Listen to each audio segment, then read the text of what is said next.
Thanks for tuning into this Tau, Orcs, and Imperial Knights versus Necron and Eldar and Dark Eldar battle report, 2v2. Okay, welcome to another Sacred Mountain battle report. We got lots of representation from the state of Jefferson Wargamers. I'm basically taking it's going to be 4 1850 lists versus each other. So it's a 2v2, kind of our try-hard list, especially the Eldar try-hard list. It's going to be really ugly. Anyway, it's basically the same one that you saw in my last report. Firebase Cadre, Death Star from of troops and biker boys, 2 gun wagons, some grots gathered over here, another group of bikers, and that'll be it for the orcs. Okay, go. I have the Farsight Bomb minus Bright Sword and Brave Storm, allied with 2 Knight Paladins. And the Knight Paladins, sorry about the quick move. Gun drone team. And just to save time, we're just doing a Eternal War mission. We've got 4 objectives on Crusade. We've got 1, or that was 4, 1. Where's the other one? 3. I don't know where 2 is. Oh, 2 is way over there. All right. Next up will be the Eldar Tryhard and our lovely mistress of the Necrons. Okay, here we go. Here's Our Lady of the Night, the Necrons player. Go for it. All right, so we have 3 Doomsides. And Actually, proxies. we don't need this one. Oh, okay. And 2. 3 Doomsides. And 2 Night Sides. These each have 5 sets of immortals in them. We have 10 and 10 for the warriors. 10 death marks. Those are the immortals. 3 of the tomb blades, and then the catacomb command barge with the overlord in it. And then what are the scarabs? The scarabs are part of the overlord. okay. And then for the tryhard Eldar player, as always, bring in the pain. Let's see what we got. Ooh, cool Talos there. So I've got the Krons from the Dark Eldar. So I'm playing Dark Eldar allied with Craftful Detachment, the Wraith Host. So for the Wraith Host, I have the Wraith Lord, the Wraith Knight, and the Wraith Guard in reserve. I've got 3 Homunculus from the Homunculus Covenant that'll be attaching to the Wraith Guard to Deep Strike. All 3 have webways. I've got some Cobalite Warriors in this building here. I've got 1 set of Jetbikes on the board just to try not to be tabled turn 1 because we've got a lot of stuff in reserve. And I'll be keeping the Lynx in reserve. The Lynx. The Lynx. Yes, he brought it. All right, so I'm probably going to just do a turn-by-turn recap. No, I'll try to do turn-by-turn. And so I can keep it sane. And I'll try to keep it short for everybody. All right, enjoy Sacred Mountain Battle Report number 11. All right, so the Eldar player is going to try to roll the C's. Oh, success! Okay, sorry about not getting the turn 1 of the Eldar Necron crew. It was pretty boring though. They didn't start with much on the table. These guys moved up, shot into ore bikers that were here, took everything down except for 1 wound on a knob that was finished up by these tomb blades over here, awarding them first blood. Their 2 Ghost Arcs moved up and did a single hull point, no 2 hull points off this Imperial Knight proxied by the Mega Dread. Then our turn, the Imperial Knights moved up. My Orcs turbo boosted and passed all their dangerous terrain. I couldn't see the Talos paint engine behind the Imperial or the Wraith Knight, which was probably by design. Good play on the Eldar player's part. So I had to mark the Lord of War doing, of course, nothing. All my tank busters shot into the Talos paint engine, did nothing. 3 Grot shot into the tomb blades, did nothing. Tune in for middle of turn 2. And I'll do a summary after their big turn. All right, thanks. Oh, he's not going to assault yet. Oh, sorry, we forgot to do the assault phase. There was only 1 assault, that's why we forgot it. This Imperial Knight came in and charged the Ghost Arc which of course he wrecked, and then these guys emergency disembarked. Now here's our first rules question. Can you continue to stomp and the wreck and include the passengers that had emergency disembarkation? Whatever the case, she only lost 2 Necron warriors and made several reanimation protocols. Okay, now moving on to top of turn 2. Technically, So, 6. okay, so Necron's gonna do her reserve rolls now. So just one at a time. Okay, I'll roll for the first night side.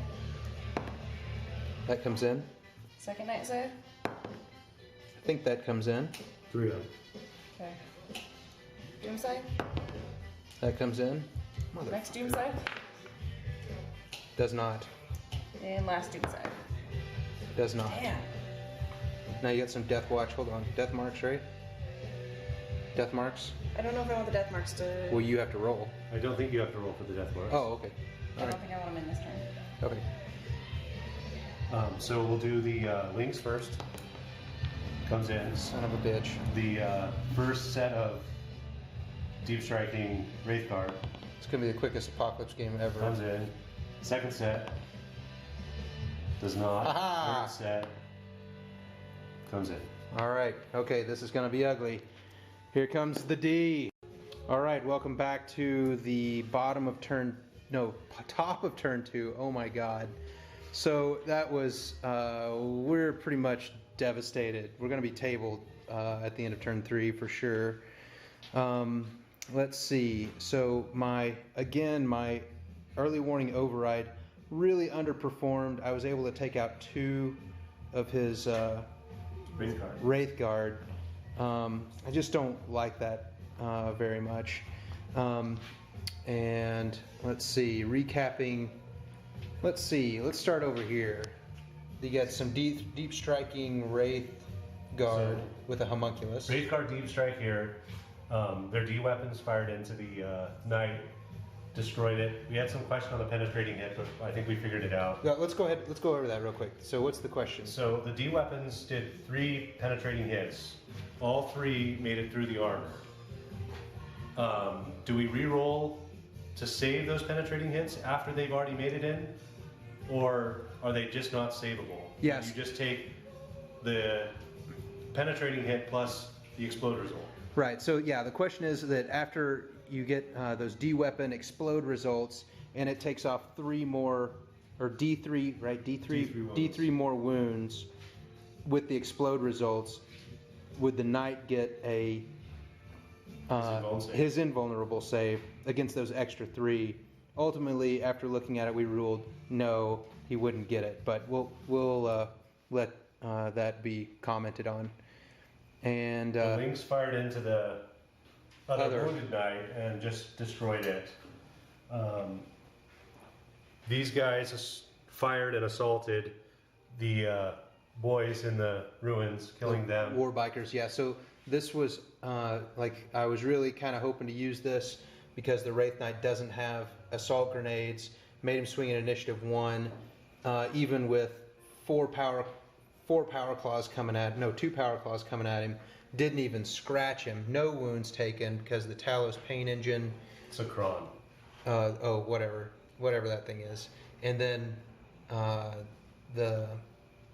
didn't wound the Wraith Lord at all, even with a pain boy. So I'm really unimpressed with my list. And then Carrie's DACA jets fired and broke the shield. they are DACA jets. They're night sights. They fired and broke the shield. Yeah, broke the shield, so for it's the down.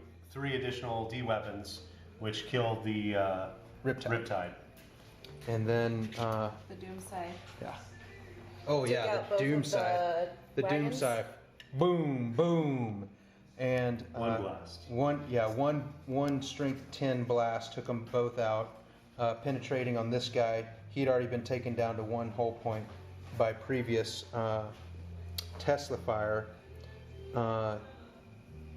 They both passed their pinning checks, both failed their leadership tests. Oh wait, 1, 2, 3, 4, 5. Wait, I don't think, no, these guys didn't need a leadership test. Oh, okay, cool. So these guys didn't run. Those guys are running. And so these guys will be over here. And oh, my grots. Yeah, the Tomb Blades shot the grots. They failed their leadership. They're out of here. Smart grots. And I think that's it for top of turn 2. So we'll see what we can do. And of course, none of my Tau can shoot. Well, the Farsight bomb's not in yet, but my guess is that he'll roll a 1 on the reserves. Let's see all your reserves. You got a Riptide dropping in, and Farsight. And the Gun Drone Squadron. And the Gun Drone Squadron. Alright, I'll roll for Farsight first. 30. So he That comes goes in. We'll do the Riptide next. 2 does not come in, and the Gun Drone Squad comes in. Okay. All right. So here we come for what we have left. 2 ballistic skill or just 2 up? 2 up. They wound on a 2 up. So, all right, this is kind of a neat. I've never played against Deathmarks played like this. Well, don't really play against Deathmarks, but Carrie had 2 Deathmark units and marked the Farsight bomb for death, and dropped in with Eternal Interceptor. Yes. Yes. Universal Special Rule Ethereal. Ethereal Interceptor, and was able to deep strike on our turn at the end of our movement phase, and now we'll be able to shoot in our shooting phase. And I think we're not sure if she has to shoot at the Farsight Enclave or Farsight bomb or. Anyway, this is cool. So I've never seen this before, so that's kind of a neat special rule for Necrons. We'll tell you more about how it turns out, which will be good for them. Okay, this is the bottom of turn 2. Oh, it was friggin' awful. Farsight Enclave, or Farsight bomb MVP did 1 wound on the, what's it called? Wraith Knight. Yeah, so he's MVP of our team for sure. But he may Eternal Warrior that or something, make that go away. Yeah, we'll see. Yes, so the wound goes away. Farsight's dejected and sitting on the bench. So, believe it or not, my broadsides assaulted in so they wouldn't have to face the D again. It was just, so they're locked up. They killed the squad of grots that charged in. Let's see, the Deathmarks took out a lot of guys. They took out 1. Oh, I thought they took out 2, but did a lot of wounds. Right? They're dead next round. Eli? Huh? You only took out 1 of your? These, I don't know why there's a. One of my. Oh, yeah, you only. What's this guy? What's He's this just guy? proxying. Oh, okay. Wraithguard. Those guys, the Cavalites, have just been picking their nose the whole time. They're dancing. They're all dancing in this ruins. They're having a rave over here. It doesn't matter. I mean, it really doesn't matter at this point. We're going into turn 3. At least, I mean, we can last till turn 5, but I'm not sure why I bother at this point. Okay, so we're gonna go into turn 3. We're playing it out. All right. Sorry, reserve rolls for The 2 doom sides. the 2 doom sides. Here they come. So for the first one. No. Comes in. Is No, that failed. 3 fail? right. Yeah. Fail. We both fail. What are these things? Why are those guys not here yet? They're with the. They're in one of the sites. No, they're with the Overlord.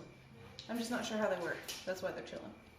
So she spent points on people. So, She's going to keep off the board. they're just gonna keep off the board because they can't ride in the command barge. So, but that's cool. Why So bother? we're going to do the other D weapon. Nope. Nope. No. Yeah.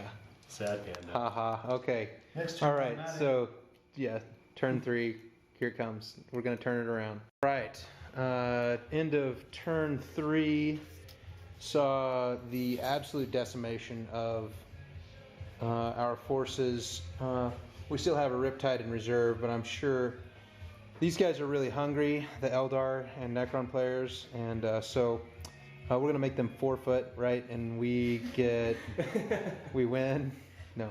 So yeah, we're obviously gonna call it here. We're still locked in combat here with 3 broadsides. The big boy came in and laid some hurt down on us with the stomps. I don't think they lost 2 models the whole game. Is that right? No, 4. 1, 2, 3, 4. I lost 4 models. Yeah. So the Eldar player only lost 4 models. Necron lost I lost 1 Ghost Arc, 1 was immobilized, and then 2 warriors. So, compared to a tabling. But I was going to lose more because I was going to stomp my own guys. And we had random allies, so obviously, I mean, we randomly paired each other. And so Necrons with Eldar, Craft World, etc. We didn't even count out the points. There's really no need to. But one thing I wanted to do at the end, I don't think there was much of anything we could do tactically. I mean, we're just, every time I play Matt, it's just, there's nothing I can do. Like, I get tabled every single game because I play orcs against some Eldar tragedy that just unfolds in front of me. So I want Matt to talk a little bit, instead of a tactical corner, a little bit about his list that he's going to be using. So Matt, you want to go over the list? I'm actually reconsidering this list. I think it's really, really good. I had 17 D weapons, but I have nothing against air. So we'll talk about this list in the context of the independent tourney circuit. I have the standard Eldar bringing the links, and then I've got so that's a combined arms detachment, bringing a Lord of War. Is that right? Yeah. With the jet bikes. With the jet bikes. And there's another set of jet bikes. I never brought them. He never needs them. Right. Then the Wraith Host formation from Craft World, which allows which is the Wraith Knight, the Wraith Lord, and the 3 Wraith Guard, and then another combined arms detachment of the Homunculus Covenant, bringing the Homunculus. The 3 Homunculi and 3 Kabalite Warrior Covens 2 over there. Kabalite, just the troop choice. Oh, just the 2 troop choices. Okay, so that totals him with a 14 D weapons. 17 D weapons. 17 D weapons, and of those 17, 15 of them deep strike, non-scatter, turn 2. No, turn 2 or 3 probably. And lay it down from there. Plus you have this guy, the Craft World Wraith Knight, who's charging up the table with a Wraith Lord and this Kron that allows, it's like a Talos paint engine that has a 4-up feel no pain bubble around him. Is that right? And so that gives this Craft World Gargantuan Lord of War Wraith Knight with 7 wounds? 6 wounds. 6 wounds, toughness 10. Toughness 8. Toughness 8. What's 3 his? up armor save. 3 up armor save. And a 4 up feel no pain. 4 up feel no pain, and what's his invuln? 4 up. So 3 up armor, 4 up invuln, and 4 up feel no pain. And he's gargantuan creature, and he's got eternal warrior, right?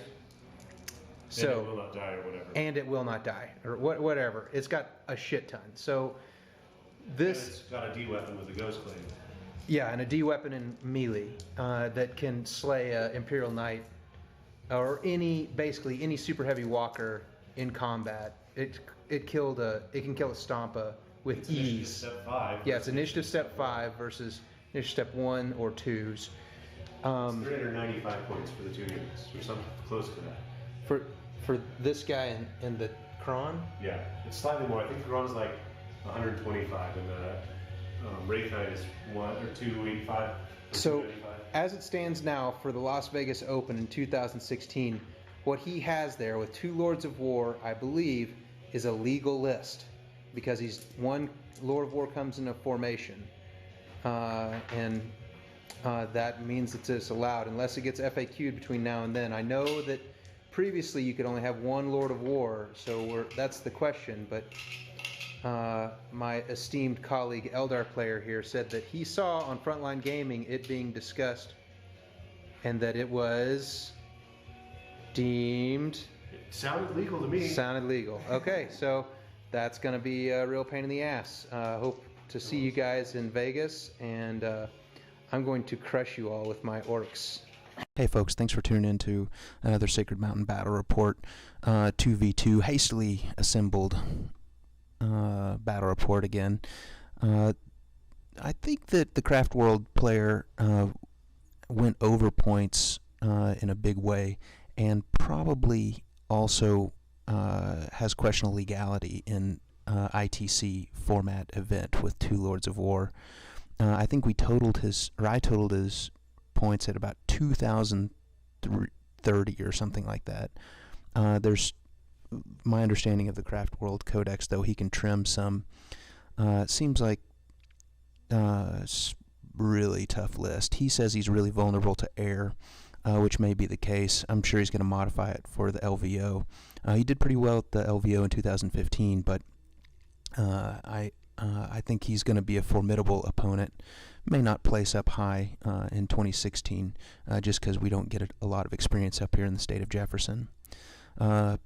This photograph that you see is a Snowpatch Spire in the Bugaboos after it's just filler on the approach to Bugaboo Spire from a recent climbing trip I went on. All right, well, hey, thanks for tuning in to Sacred Mountain Battle Reports, and hopefully we'll get some more going for you.